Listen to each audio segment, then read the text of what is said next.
obviously know the situation and the last couple of games. Just tell me a little bit about the focus and the energy you're hoping to bring tonight. Yeah, obviously, I think it's always heated. It's always emotional against Anaheim with our group, and obviously we're looking to turn things around here, and we put ourselves in a position where we can't take any games for granted or can't go into a game not being ready. So we have to make sure we're ready to go right off the bat. Is this good timing just kind of for this matchup, Leon, given the struggles of the team, and maybe ignite a little something here? Yeah, for sure. I think every night you're hoping that that's the game that turns it around, and we know that they've been really strong lately, and they're getting healthier, and they're getting back on track. So it's another good test for us. Can you address kind of the situation of having to go into a couple of big games without Patrick Maroon in the lineup? Yeah, obviously, especially in a game like tonight, it hurts. He's an emotional player that plays with grit, and he goes to the areas where a lot of players don't want to go, and he plays hard. So we're going to miss him. Is there still that bad blood between you guys and the Ducks, or is that just too far removed now? I think every game we play against the Ducks, it's always heated, it's always emotional. I don't think that'll ever change anytime soon. But it's a new season, and obviously there's history with the playoffs last year. But again, I think both teams are focused on tonight. Yeah, it's a couple of games without a goal for the group. But 5-on-5, how do you feel about the chances that you guys have been able to generate? Maybe looking at that LA game, the first couple periods, like, you think your 5-on-5 game is close? Yeah, I think 5-on-5 we're good enough to beat teams right now. I think the special teams is what's killing us right now. I think that's not a secret, but obviously I think 5-on-5 we have to bear down a little more on our chances in general. We have to make sure we have an open net. We put that in. So again, tonight's another good chance for us, to get back on track. Thanks.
season, things are a little bit rough right now. Just how do you continue to believe in the belief system and try to dig yourselves out of this?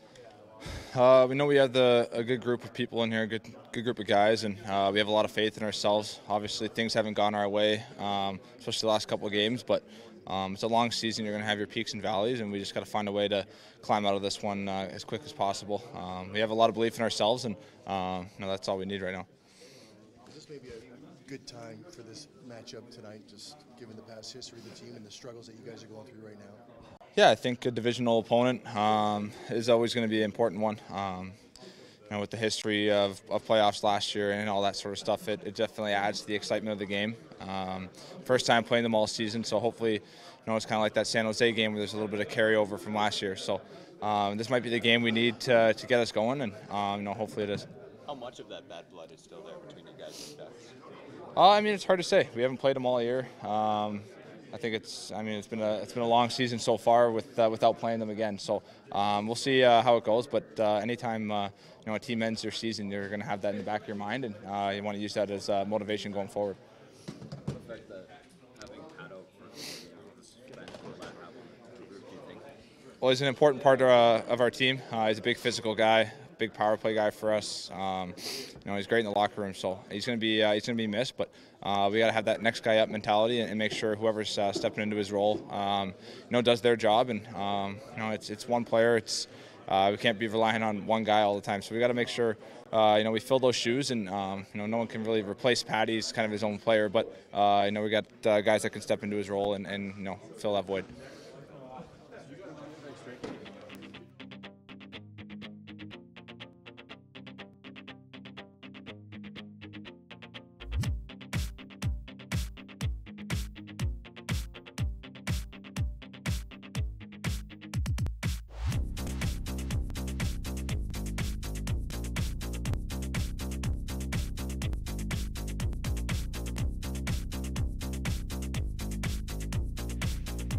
Last game, obviously the Winnipeg game was a bit of a wash, but the last game we had a bunch of chances. Just got to bear down ultimately. We're playing a good Anaheim team that plays solid defensively, so we got our hands full today.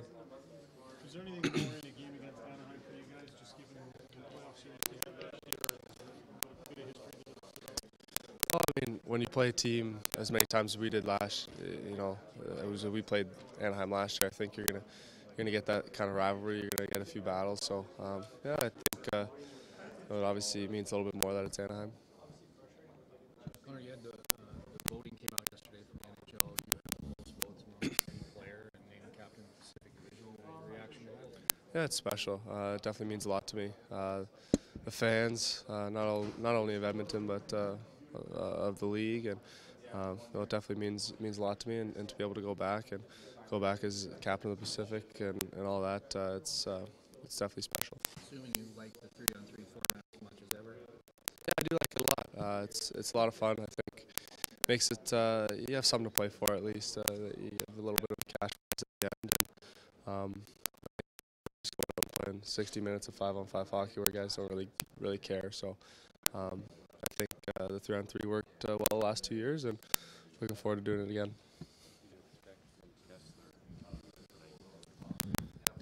Same old, I think. Played against them enough times now to know what to expect. Wow. I'm not going to comment on that. He plays his game and he plays it well. He's good defensively, plays it hard, makes it hard for guys like me and around the league. So that's his job, and he's good at it. Connor, this issue that you guys been having with the penalty, Todd talked about how it's kind of sucking the life out of other parts of your game and how maybe guys are less aggressive. How difficult is it not to have that in your mind when you are 5-on-5, not wanting to take a penalty or not worry when you do? I don't know. I think guys are still going to play their game the way they do. Obviously, try not to take penalties and all that, but we still have faith in our penalty kill. Obviously it hasn't been great all season long, and especially late, but we still have faith in it, and we'll turn around. Just a comment maybe on losing Patrick Maroon for a couple of games where it means to the team, especially at an important time like this. Yeah, he's a player that is a leader in the room. Good on the ice. He's a guy that we'll definitely miss for two, but I think it's a good chance for him to regroup and make sure he's feeling good and everything's all good, and we'll get him again in Chicago.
Morning, Todd. Just wondering if we can get a thought on the Patrick Maroon suspension and how do you kind of fill his spot the next couple of games? 2 games, we accept it and we move on. There's nothing we can do about it. And how do we fill a spot? We've got 1 extra forward, and lately that's been Anton Schlepyshev, so he'll get an opportunity to play in a much bigger role than he has in the past. And it's a great opportunity for him to go out and capture some ice time and earn it, and then do everything he can to keep it. I'm not sure how much you want to divulge about what your lines will look like tonight. Do you still expect to have those same 3 guys through the middle, where there'll be a different? Well, there could be some juggling there, but I think that the Ducks have a very strong complement of center icemen as well, and they're strong through the middle with the addition of Henrique. And we'll have to consider that when we put our lines together. Thanks. Is Matt Benning? Yeah, Matt Benning will play tonight. Good. You got to come to warm-up, Matty, early. Hey? Get you away from dinner and wine. Were you? Could you tell there? No.